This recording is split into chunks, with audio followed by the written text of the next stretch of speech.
Alright, look, if there's one word that I would use to describe the World Junior Championships thus far, it would definitely have to be unpredictable, because these games have been making absolutely no sense. Obviously, the other night you saw Canada get upset by Latvia, and then following that, Latvia got blown out by the US the following day.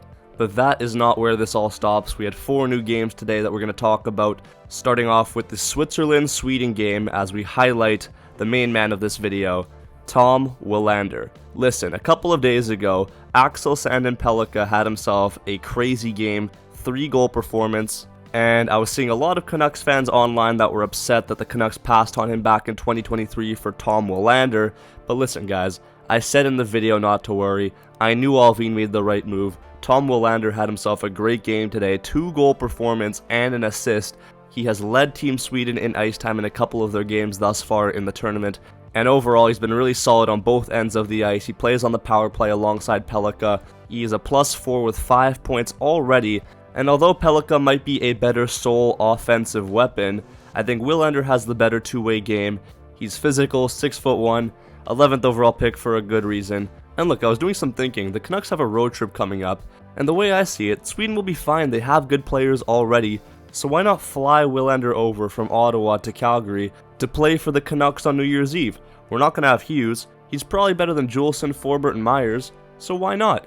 But in all seriousness though, he played well. As for the game itself, it was pretty interesting because Sweden got off to a really big lead to start it off. It was 7-2 at one point, but then Switzerland decided to rally back. They made it 7-5 with about 12 seconds left, but they didn't have enough time to complete the comeback. Sweden got the win, but I'm sure they're still disappointed with the way that they played to end off that game.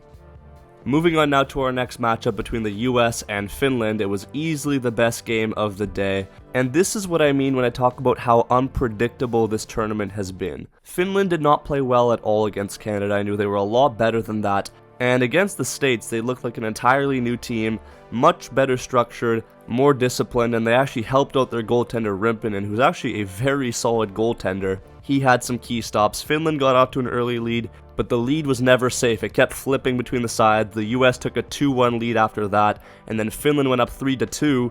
Zimmer ties it up in the third to make it 3-3. This game needs overtime, and in the overtime period, Rimpinen with a great save to keep Finland in the game. The Finns take it up the ice, and Urinen wins it to make it 4-3 for Finland. A well-deserved victory, and just like that, they improved themselves in the standings. After that, we had the Czechs take on the Slovakia national team. This is 2 underrated dark horse nations right here. The Czechs, I said, are my dark horse pick to win it all. They've medaled the past 2 years. And this game was led by Edward Schale, who had a couple of tallies. It was a 4-1 game, then Dvorsky scored one late to make it 4-2, but the Slovakian team couldn't really build any momentum beyond that. The Czechs take the victory, and then for our final game of the day, Canada took on the German national team. And look, even though Canada won this game, they don't really look that good. It was a 3-0 game. The US team put 10 by Germany, and I just feel like some of Canada's players are a little bit overrated. I'm looking at guys like Easton Cowan. I don't think some of their players are that good in the high pressure situations. We saw how they couldn't handle it even against Latvia, but we'll see what happens. Give me your thoughts on how you feel this World Junior Championships has been thus far. I think it's been very good. I'd love to hear you in the comment section down below. Anyways, that's all from me in this video. Subscribe if you're new. Peace out, and take care.